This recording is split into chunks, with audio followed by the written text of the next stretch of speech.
பஞ்சபூத தத்துவங்களில் 12 ராசியில் கடைசி ராசின்னு சொல்லக்கூடிய நீர் தத்துவத்தை அடிப்படையாக கொண்ட மீன ராசி அன்பு சொந்தங்களுக்கு வணக்கங்க. பொதுவாகவே நீர் அப்படின்னா என்னங்க? கருணை, அன்பு, பாசம், உணர்ச்சி, ஆன்மீகம் எல்லாமே நீரில் கடந்த குணங்கள் தான். ஸோ மீன ராசிக்கிட்டேயுமே இதெல்லாம் இருக்கும். மென்மையான மனசுக்கு சொந்தக்காரங்க. கலை, உணர்வு, ஆன்மீகத்தில் ஈர்ப்பு, மனசாட்சிக்கு கட்டுப்பட்டு வாழக்கூடியவங்க. நீதி நேர்மைக்கு துணை போகக்கூடியவங்க. தப்பான ஒரு ஆட்களை பார்த்தா அப்படின்னா, தப்பான ஏதாவது ஒரு விஷயம் நடக்குது அப்படின்னா அந்த இடத்துல சத்தியமாக இருக்க மாட்டாங்க, நகர்ந்து போயிடுவாங்க. தன்னோட கஷ்ட நஷ்டங்களை மறைக்கக்கூடியவங்க. தன்னால் யாரும் பாதிக்கப்படக்கூடாது அப்படிங்கிறதுல ரொம்ப மன உறுதி கொண்டவங்க. தலையே போனால் கூட போயிட்டு போகுது, உசுரே போகட்டுங்க, பரவாயில்ல, பிரச்சனை இல்லை, என்னால் யார்கிட்டையும் கடுகளவு கூட கெட்டது நடக்கக்கூடாது.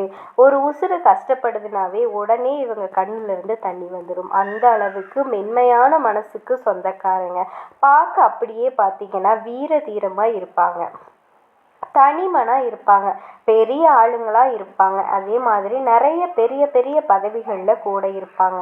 ஆனால் மனசு ரொம்ப லேசுங்க. சின்ன ஒரு விஷயம், ஏதாவது கண்ணுக்கு முன்னாடி யாராவது கஷ்டப்படுறத பார்த்துட்டா தங்கிட்ட இருக்கிறது எல்லாத்தையுமே கொடுத்துட்டு வந்துடுவாங்க. திரும்ப அவங்கள பற்றி யோசிக்கவே மாட்டாங்க. அவங்களால முடிஞ்ச உதவி செஞ்சுட்டு வீட்டுக்கு வந்ததுமே மற்றவங்க கிட்ட சொல்லிக்கிட்டே இருப்பாங்க, குடும்பத்தில் சொல்லிக்கிட்டே இருப்பாங்க, என் கடவுளே இப்படி படைச்சிருக்க, ஏன் அவங்களுக்குன்னு ஏதாவது ஒரு நல்லது பண்ணலாம் இல்லை.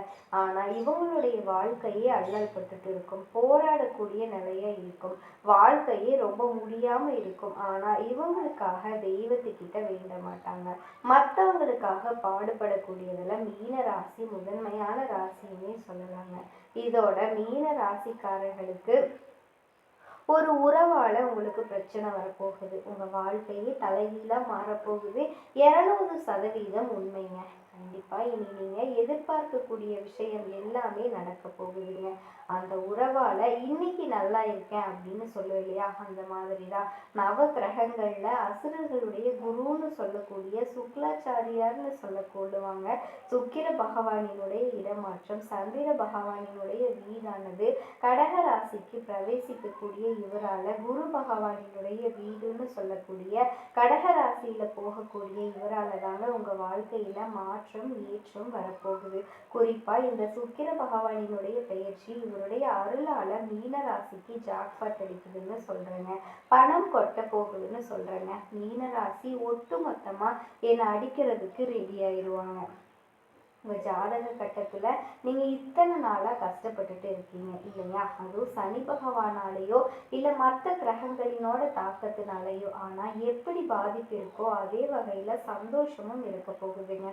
ஒரு சில கிரகங்கள் சப்போர்ட் பண்ணுவாங்க. அதே போல தான் சுக்கிர பகவான் அப்படிங்கிறவர் யாருங்க? கலை, ஆர்வம், ஒரு மனுஷன் நல்லா இருக்கிறது, மனைவி மக்கள் சரியாக இருக்கிறது, சுகபோக வாழ்க்கை அமைகிறது, சொத்து வாங்கிறது, கார் வாங்கிறது, வீடு வாங்கிறது, இது போன்ற எல்லா விதமான மனுஷங்களோட சகல விதமான சுகத்திற்கும் காரணகர்த்தாவா இவரால் எப்படி உங்க வாழ்க்கை நல்லா இல்லாம போயிடுங்க. இவரை பொறுத்த வரைக்கும் குருவோட வீடு. குரு அப்படிங்கிறவர் நிறைய நல்ல விஷயங்களை செய்யக்கூடியவர். அதாவது மங்களக்காரகன்னு சொல்லுவோம் இல்லையா, மங்களக்காரகன்னு சொல்லக்கூடிய மொத்தமா பெயர். இப்போ சுக்கிர பகவானும் ஒரு சுப கிரகம் பகவானும், சுப கிரகமான சுக்கிர பகவான் சுப கிரகமான குரு பகவான் வீட்டுக்கு போறது அப்படிங்கிறது உங்களுக்கு அதிர்ஷ்டம் தாங்க. இப்ப சுக்கிர பகவான் அப்படிங்கிறவர் கால புருஷ தத்துவத்துல அவருடைய அமைப்பு அப்படிங்கிறது 2ஆம் இடம். அவர் அங்கிருந்து அவர் கடைசி கட்டத்துல 3ஆம் இடமான கடக ராசிக்கு போறாருங்க. அங்கிருந்து கணக்கெடுத்து பார்த்தோம்னா அவரே 7ஆம் இடமான துலாம் ராசிக்குமே அதிபதியா வர்றாரு. அதாவது கால புருஷனுக்கு 2க்கும் 7க்கும் உரியவர் தான் இந்த சுக்கிர பகவான். இவருடைய இடமாற்றம் அப்படிங்கிறது இப்ப மீன ராசியோட ராசி கட்டத்துல முதல் வீடு அப்படின்னு பார்த்தீங்கன்னா குருவோட வீடு. அங்க அறிவு, தர்மம், நல்ல மனசுக்கு பொருந்தும். 2வது வீடு அப்படிங்கிறது செல்வாக்கு, சொத்து, குடும்பம், பேச்சுடைய ஆற்றல், இந்த இடம் பொறுத்தன. 4வது வீடு அப்படிங்கிறது புதன் கல்வி வீடு, தாயுடைய ஆசீர்வாதம், வண்டி வாகனம் இங்கே பொருத்தமாகுங்க. 5வது வீடு சந்திரனோட வீடு, பிள்ளை பாக்கியம், கலை திறமை. 7வது வீடு புதன். 4வது வீட்டுக்கும் 7வது வீட்டுக்கும் புதனே அதிபதியா வர்றாருங்க. திருமண உறவு இங்கே வரும். 9வது வீடு செவ்வாய். ஸோ 2வது வீட்டுக்கும் இவர் தான் உரியவர், 9ஆம் வீட்டுக்கும் இவர் தான் உரியவர். ஸோ 9ஆம் வீடு அப்படின்னு பார்த்தோம்னா அதிர்ஷ்டம், தர்மம். 10வது வீடு குரு, அப்போ தொழிலும் உயர்வை கொடுக்குது. 11வது வீடு சனி, ஆதாயம், பெரிய வட்டாரம் உங்களுக்கு இருக்கு. 12வது வீடு சுக்கிரன். ஸோ உங்களை பொறுத்த வரைக்கும் மீன ராசிக்கு சுக்கிர பகவான் 12ஆம் இடத்துக்கு உரியவர். ஆன்மீகம், வெளிநாடு, யோகா, நிறைய விஷயங்கள்ல அனுபவத்தை கொடுக்குறாருங்க. ஸோ மீன ராசியை பொறுத்த வரைக்கும் மீன ராசியில் இருக்கக்கூடிய மனிதர்கள் நீங்கள் எப்படி இருக்கீங்க அப்படின்னா ஆன்மீகம் சார்ந்தவர்களாக இருப்பீங்க, அறிவு சார்ந்தவர்களாக இருப்பீங்க, தர்மம் சார்ந்தவர்களாக இருப்பீங்க. நான் முன்னாடியே சொன்னேன் இல்லையா, நீதி நேர்மைக்கு கட்டுப்பட்டு வாழ்வாங்க. ஸோ இப்படிப்பட்ட உங்களுக்கு அழகுக்கு, அன்புக்கு, மகிழ்ச்சிக்கு, கலைக்கு, கவர்ச்சிக்கு, செல்வத்துக்கு, மனைவிக்கு, பிள்ளைக்கு, சுக வாழ்க்கைக்கு சொந்தக்காரனா சுக்கிர பகவான். அன்பு, காதல், அழகு, படைப்பாற்றல், சுக வாழ்க்கை, கவிதை, இசை, கலை இது எல்லாத்தையுமே தரக்கூடிய சுக்கிராச்சாரியார் சொல்லக்கூடிய அசுரர்களுக்கான குருவான மிகுந்த நாணம் கொண்ட தத்துவம் தெரிந்த மந்திர சித்தி கொண்ட இவர் மீனத்துக்கு செல்வத்தையும் புகழையும் கலையிலையும் சந்தோஷத்தை கொடுக்க போறாரு. இப்ப மீன ராசிக்கு சுக்கிர பகவானினுடைய பங்கு அப்படிங்கிறது, சுக்கிரன் 3வது வீடுங்க. 8வது வீட்டுக்கும் அதிபதியா நிற்கிறாரு. 3வது வீடு அப்படிங்கிறது தைரியம், உடன்பிறப்புகள், முயற்சி. 8வது வீடு அப்படிங்கிறது ஆயுள், மர்மம், விபத்து, மாற்றம். இதனால சுக்கிரன் எப்பவுமே மிகுந்த சாந்தம், சின்ன சின்ன தடைகள் ஆனா எதிர்பார்க்க அதிர்ஷ்டத்தை கொடுத்துருவாரு. மீன ராசிக்கு சுக்கிர பகவானை பொறுத்த வரைக்கும் மிதமான கிரகங்க. நல்ல இடத்துல இருந்தா அதிர்ஷ்டம், செல்வத்தை கொடுப்பாரு. கெட்ட இடத்துல இருந்தா கொஞ்சம் உறவுகள்ல சிக்கலையும் செலவையும் மனஸ்தாபத்தையும் கொடுப்பாரு. மற்றபடி சுக்கிர பகவானால மீன ராசிக்கு எப்பேற்பட்ட காலத்திலையுமே பாதிப்பு அப்படிங்கிறது கிடையவே கிடையாதுங்க. கொஞ்சம் சின்ன சின்ன தடைகள் தான் வரும். ஒரு 2% வச்சுக்கலாமே. ஸோ பொதுவாக சுக்கிரனால நீங்கள் நல்லா இருக்க போறீங்க. இப்போ அவரே உங்களுக்கு நல்ல நிலையில் இருக்கப்போ எப்படி இருக்கும் அப்படின்னா நம்ம சொன்ன மாதிரி தான். உங்களுக்கு மீன ராசியில் மீன லக்னத்தில் இருக்கக்கூடிய உங்களுக்கு 5ஆம் இடம்னு சொல்லக்கூடிய பூர்வ புண்ணிய ஸ்தானம் பஞ்சமஸ்தானத்தில் அமர்றாரு. சுக்கிரன் உங்களுக்கு 3க்குரியவர், தைரிய வீரியத்துக்குரியவர், 8க்குரியவர், வலி, வேதனை, துக்கத்தை கொடுக்கக்கூடியவர். இவராகவே நிற்கிறாருங்க. அதாவது சுக்கிர பகவான் திரிகோணத்துல அமர்ந்திருக்கிறது மிக சிறப்பு. சுக்கிர பகவானால பெரிய கெடுதல்கள் ஏற்படுறதுக்கு வாய்ப்பு கிடையாதுங்க. குறிப்பா சுக்கிரனும் புதனும் நண்பர்கள். இதனால 5ஆம் வீட்டுல அமர்றப்ப குழந்தைகள் சார்ந்த விஷயங்கள்ல நல்ல பலன்கள் கிடைக்கும். சுக்கிரன் அப்படிங்கிறது குழந்தை பாக்கியம் இல்லாதவங்களுக்கு குழந்தை பாக்கியம் கிடைக்கும். அற்புதமான காலகட்டமா இருக்கும். குழந்தைகளுக்கும் சரி உங்களுக்கான கருத்து வேறுபாடுகள் தீருங்க. 5ஆம் இடத்துல இருக்கக்கூடிய சுக்கிர பகவான் 11ஆம் இடமான லாபஸ்தானத்தை பார்க்குறாரு. உங்களுடைய முயற்சிகளால எல்லா விதமான வெற்றிகள் அடைவதற்கான காலகட்டங்க. இப்போ உங்களோட ஜாதக கட்டத்தை எடுத்துக்கிட்டோம் அப்படின்னா சுக்கிர பகவான் உங்க ராசி கட்டத்துல எங்க இருக்காருன்னு பாருங்க. அவர் கூடவே ஏதாவது கிரகங்களினுடைய கூட்டணி இருக்கான்னு பாருங்க. ராகு, கேது, சனி பகவானை தவிர்த்து கூடவே செவ்வாயும் சேர்த்துக்கோங்க. ஏன்னா இவங்க அசுப கிரகங்கள்னு நம்ம சொல்லுவோம். இவங்களுடைய கூட்டணி இல்லாட்டி வாழ்க்கை ஓரளவுக்கு சோதனை வந்தாலும் நீங்க சாதிக்க பிறந்தவங்கன்னா நிறைய விஷயத்த தருவீங்க. ஒருவேளை உங்களுடைய கூட்டணி இருக்கு அப்படின்னா சூரியனே உங்களுக்கு இருந்தா கூட அது பாதி சுபம் பாதி அசுபம்னு சொல்லுவோம். ஸோ இந்த கிரகங்களினுடைய சேர்க்கை இருந்தாலும் வாழ்க்கை உங்களுக்கு பெருகுங்க. குறிப்பா என்ன பண்ணணும் அப்படின்னா மீன ராசிக்கு சந்தோஷம்னாங்க. தனிப்பட்ட ஜாதக ரீதியா ஏதாவது பாதிப்பு வருதா அப்படின்னா கண்டிப்பா கிடையாதுங்க. உங்களுக்கு முயற்சி திருமணியாக்கக்கூடிய அரசாங்க உத்தியோகம் நிச்சயமா கிடைக்குங்க. அதே மாதிரி திடீர் அதிர்ஷ்டம், சனி பகவான் உங்க ராசியில் அமர்ந்திருக்கிறதுனால எந்த வேலையில வேணா இருங்க, எந்த துறையில வேணா இருங்க, இந்த வேலையை விட்டுட்டு போகலாம் அப்படிங்கிற எண்ணம் மட்டும் சுத்தமா உங்களுக்கு வரவே கூடாது. வேலையை விடாம இருக்கிறது தான் நல்லது. இல்லை வேற வேலையை பார்த்துக்கலாம், இந்த வேலையை விட்டுட்டு வேற வேலை பார்க்கலாம், அந்த வேலைக்கெல்லாம் வாய்ப்பே கிடையாதுங்க. இந்த வேலை இருந்துட்டு வேணா வேற வேலைக்கு முயற்சி பண்ணுங்க. முயற்சி கூட வேணாங்க, இருக்கிற வேலையை விட்டுட்டு சீரும் சிறப்புமா செஞ்சீங்க அப்படின்னா உங்களுக்கு கண்டிப்பா அந்த தேடி நல்ல விஷயங்கள்லாம் தானாகவே கிடைக்கும். நீங்கள் நினைக்கிற எல்லா விஷயங்களும் நடக்கும். திருமண வரன் இவ்வளோ நாளாக அமையாமல் இருந்துச்சு, திருமணம் நடக்கிறதுக்கான வாய்ப்பு இருக்குதுங்க. மாணவர்களுக்கு படிப்பு கல்வியில் கொஞ்சம் கவனம் தேவைங்க, அதை மட்டும் கரெக்டாக பார்த்துக்கோங்க. அதே மாதிரி காதல் திருமணம் செய்யணும்னு நினைக்கிறவங்க இந்த சமயத்தில் ட்ரை பண்ணீங்க அப்படின்னா பெற்றோர்களினுடைய சம்மதத்தோட காதல் திருமணம் நடக்கிறதுக்கு வாய்ப்பு இருக்குங்க. கண்டிப்பாக வேலை இல்லாதவங்களுக்கு வேலை வாய்ப்பு கிடைக்கும். மகிழ்ச்சி, குடும்பத்தில் மகிழ்ச்சி உண்டாகுங்க. வீடு வாங்குவீங்க, வாகனம் வாங்கக்கூடிய யோகங்கள் எல்லாமே அமோகமாக இருக்குது. மீன ராசி அன்பு சொந்தங்கள் அனைவருக்கும் வணக்கங்க. மீன ராசினா என்னங்க? மீன் சின்னம் இல்லையா? மீன் தண்ணியில் இருக்குது சரிங்களா? அதுக்கு தாகம் எடுக்குதா, அது அழுகுதா, அது சிரிக்குதா, அதனோட உணர்ச்சிகளை வெளிக்காட்ட முடியாமல் ஒரு வாழ்க்கையை எப்போவுமே வாழ்ந்துட்டுருக்கு இல்லையா? அதே போல தாங்க மீன ராசிக்காரர்களும் தன்னோட உணர்ச்சிகளை வெளிக்காட்ட முடியாத அளவுக்கு தான் ஒரு மாதிரி எல்லாத்தையும் மறைச்சி வச்சு நம்ம வாழ வேண்டியதாக இருக்குது. காரணம், நம்மளுடைய கஷ்ட நஷ்டங்களை வெளியே சொன்னால் யாருமே தாங்க மாட்டாங்க. அதாவது தன்னோட குடும்ப பாரத்தை வெளியே காட்டாமல் தன்னோட குடும்பத்தாருக்கு நல்லது கெட்டதை பார்த்து பக்குவமாக செஞ்சிட்ருப்பீங்க. ஆனால் உள்ளுக்குள்ள உங்களுக்கு ரத்த கிணறே ஓடிக்கிட்டு இருக்குங்க. ரத்த கண்ணீர் தான் வடிச்சுக்கிட்டு இருப்பீங்க. வெளியில் இருக்கவங்களுக்கு ஆமாம் அவங்களுக்கு என்ன அழுகிறதுக்கான வாய்ப்பு இருக்கா என்ன? நல்ல ஜெகஜோதியாக இருக்காங்க.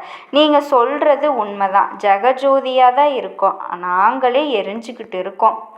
உள்ளேயும் எரியுது வெளியிலையும் எரியுது அப்படிங்கிற அளவுக்கு எவ்வளவு தான் பிரச்சனையை நாங்களும் சமாளிக்கிறது கடவுளே. இதில் போதாத குறைக்கு சொந்த பந்தங்கள்லாம் வேற கட்டி எழுதுக்கிறாங்க. அசிங்கப்படுத்துறதுக்கும் அவமானப்படுத்துறதுக்கும் என்னோட உழைப்பை சுரண்டுறதுக்கும் இல்லையா? மீன ராசிக்காரங்களை இப்படி நாளும் பொழுதும் நமக்கு எப்படி ஓடுது? கஷ்டத்துலேயும் நஷ்டத்துலேயும் கண்ணீர்லேயும் இப்படியே போகுது. இதில் எல்லாத்துக்கும் காரணம் நம்ம என்ன பண்ணுறோம் அப்படின்னா, போங்கடா யாருமே தேவையில்லை இப்படி தான் அப்படின்னு சொல்லிட்டு நம்மளுடைய கோபம் வெளிக்காட்ட வேண்டிய சூழ்நிலை வந்துருச்சுங்க. இப்போ எல்லாரும் நம்மளை எப்படிங்க பார்க்குறாங்க? கோபக்காரங்களாக பார்க்குறாங்க, குணம் கெட்டவங்களாக கூட பார்க்குறாங்க. ஆனால் நமக்கு மட்டும்தாங்க தெரியும், நமக்கும் ஆசை பாசங்கள் எல்லாமே இருக்குது. ஆனால் நமக்கு இவங்களை போல நடிக்க தெரியல. இருக்கிறபடி உள்ளதை உள்ளபடி வழிகாட்டுறதுனால மீனத்தை யாருக்குமே பிடிக்கிறது கிடையாது. சொல்லப்போனால் உயிருக்கும் மேலே குடும்பத்தை நேசிப்பாங்க. அப்பா அம்மா கூட பிறந்தவங்க அவங்களுக்காக என்ன வேணும்னா செய்ய துணிஞ்சவங்க. தன்னோட ஒட்டுமொத்த வாழ்க்கையுமே தியாகம் செய்யறதுக்கும் ரெடியாக தான் இருக்கீங்க. ஆனால் யாருமே உங்களை இது நாள் வரைக்கும் புரிஞ்சுக்க மாட்டாங்க. இனி புரிஞ்சுக்கிறதுக்கும் வாய்ப்பு கிடையாது. இப்போ இங்கே என்னங்க பண்ணுறது? நான் இப்படியே கஷ்டப்பட்டுட்டுமா? என் தலையெழுத்து இவ்வளவு தானா அப்படின்னு யோசிச்சிங்கன்னா அதுவும் கிடையாதுங்க. இத்தனை கஷ்டப்படக்கூடிய உங்களுக்கு எப்படிங்க நல்லது வராமல் போகும்? அதுவும் குருவை அதிபதியாக கொண்டவங்க நீங்கள். ஜோதிட ரீதியாக நாங்கள் என்ன சொல்லுவோன்னா, குரு காரகன். குரு பார்வைக்கு கோடி நன்மைன்னு சொல்லிக்கிட்டு இருக்குங்க. அவர் அதிபதியாக வச்சுக்கிட்டு உங்களுக்கு பலன் இல்லைன்னா எப்படிங்க? இப்படி நான் சொன்னேன்.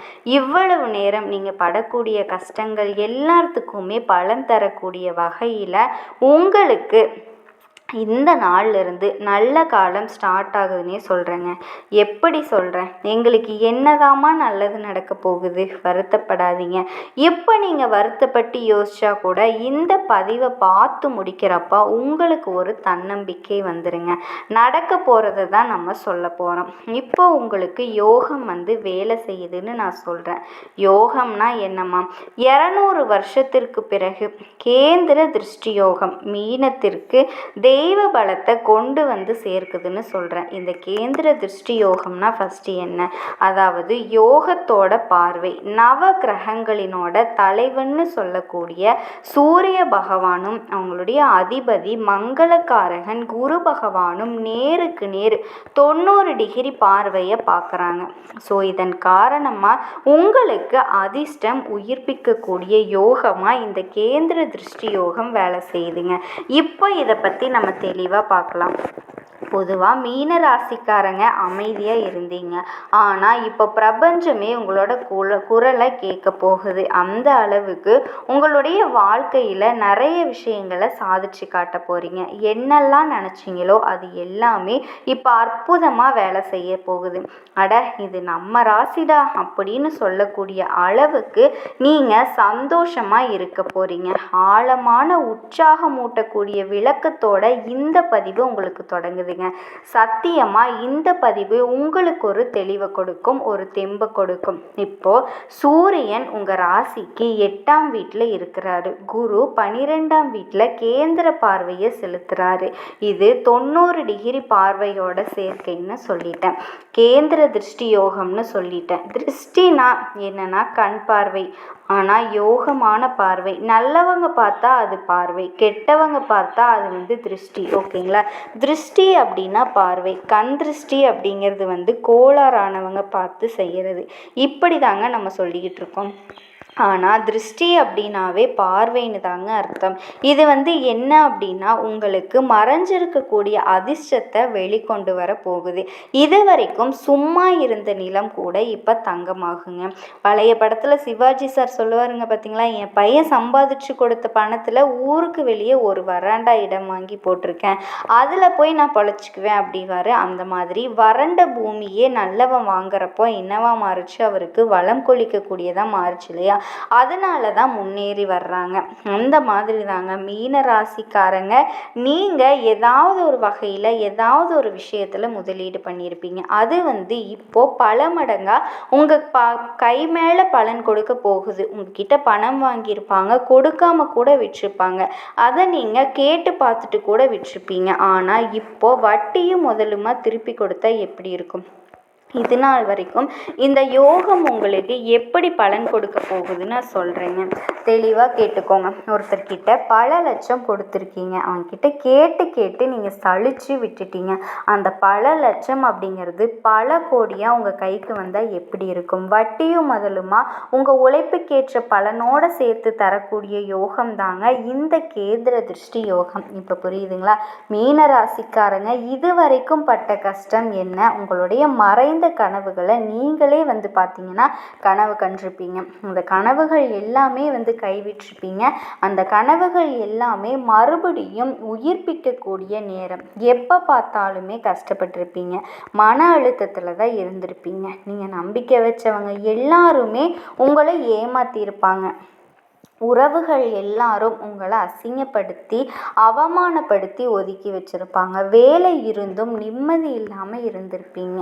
உடல் சோர்வாக இருந்திருப்பீங்க. ஆன்மீகத்தில் குழப்பமாக இருந்திருப்பீங்க. என் கடவுள் மேலே நம்பிக்கையே இல்லாமல் கூட இருந்திருக்கும். ஆனால் இப்போ சொல்கிறேங்க, இது எல்லாமே பிரபஞ்சத்தால் உங்களுக்கு கொடுக்கப்பட்ட ஒரு பயிற்சி தான். ஒரு பப்ளிக் எக்ஸாமுக்கு படிச்சுட்ருக்கோம், இல்லை ஏதோ அரசாங்க உத்தியோகத்திற்கு படிச்சுட்ருக்கோம். அந்த எக்ஸாம் எழுத போகிறதுக்கு முன்னாடி வீட்டில் நிறைய டெஸ்டெல்லாம் போட்டு பார்ப்போம் இல்லையா? ஸோ அந்த பயிற்சி நமக்கு என்ன பண்ணுது? வேலையை வாங்கி கொடுக்குது, உயர்ந்த பதவிகளை வாங்கி கொடுக்குது இல்லையா? அதிக மதிப்பெண்களை பெற்று நம்மளை உயர்த்தி வைக்குது. அது மாதிரி தாங்க இது நாள் வரைக்கும் நீங்கள் பட்ட கஷ்டங்கள் எல்லாமே இப்போ உங்களுக்கு அதிர்ஷ்டமாக வேலை செய்ய போகுது. கை மேலே பலன் வரப்போகுது. உங்கள் பயிற்சி எல்லாமே இப்போ உங்களுக்கு வெற்றி. இந்த யோகமோட வாழ்க்கை எப்படி மாற்றும் தெரியுமா? அதிர்ஷ்டத்தோட புதிய துவக்கம்னு சொல்லுது. குரு உங்களுக்கு 12ஆம் வீட்டில் இருந்து அரிய வெளிநாட்டு வாய்ப்புகள், புதிய தொழில் தொடங்கக்கூடிய திட்டங்கள், ஆன்மீகத்தில் உயர்வு, இந்த மூணையுமே சேர்ந்து தரப்போகிறாரு. அதே மாதிரி சூரியனினுடைய பார்வை உங்களுடைய விருப்ப சக்தியை விஸ்வ பவர்னு வில் பவர்னு சொல்லுவாங்க இல்லையா? முடியாததுன்னு ஒன்றுமே இல்லை, அந்த ஒரு நிலையை உங்களுக்கு கொடுக்க போகுது. நீங்கள் நினச்சது எல்லாமே இப்போ நடந்தே தீருங்க, நடந்தே தீரும். நடக்கலன்னு நான் சொல்லுங்க, பவர்ஃபுல்லாக சொல்கிறேங்க. நெருப்பு மாதிரி வேலை செய்ய போகிறீங்க. அதே மாதிரி மன அமைதி, ஆன்மீக ஒளி, இந்த யோகம் உங்களுக்கு குருவோட ஆதரவில் ஆன்மீக ஒளி கொடுக்குது. பல மீன ராசிக்காரர்களுக்கு கனவுல தெய்வங்களினுடைய அருள் தோன்றுங்க. சிவன், தட்சிணாமூர்த்தி, குரு பகவான் இந்த தெய்வங்கள் எல்லாமே கனவுல ஆசீர்வாதம் கொடுப்பாங்க. தியானம், தெய்வ சிந்தனை, யோகா பயிற்சி இது எல்லாமே நீங்கள் தொடங்குறதுக்கு நல்ல நேரங்க. இது ஆன்மாவோட உன்னத விழிப்பு. இதோட பொருளாதார நிலையில் உயர்வு பார்ப்பீங்கன்னு சொல்கிறேன். பழைய கடன்கள் குறையும், புதிய வருமான வாய்ப்புகள் திறக்கும், பங்குச்சந்தை, தங்கம், நிலம் இது போன்ற முதலீடுகளில் லாபம் வரப்போகுது. வெளிநாட்டு தொழில் வாய்ப்பு மிக வலிமையாக இருக்குதுங்க. நீங்கள் தவறுதலாக எடுத்த முடிவு கூட இப்போ உங்களுக்கு சாதகமாக மாறும். நிச்சயமாக பலன் இருக்குங்க. என்ன நினைக்கிறீங்களோ அது நடக்குங்க. ஒரு நல்ல மனசுக்கு இனி நடக்கிறது எல்லாமே நல்லதாக நடக்கும். அதே மாதிரி தொழில் உத்தியோகத்தில் உயர்வு, அரசு வேலை செய்கிறவங்களுக்கு பதவி உயர்வு, பாராட்டு கிடைக்குங்க. தனியார் துறையில் வேலை பார்க்குறீங்களா, புதிய வாய்ப்புகள் இருக்குது. தொழில் தொடங்க நினச்சவங்களுக்கு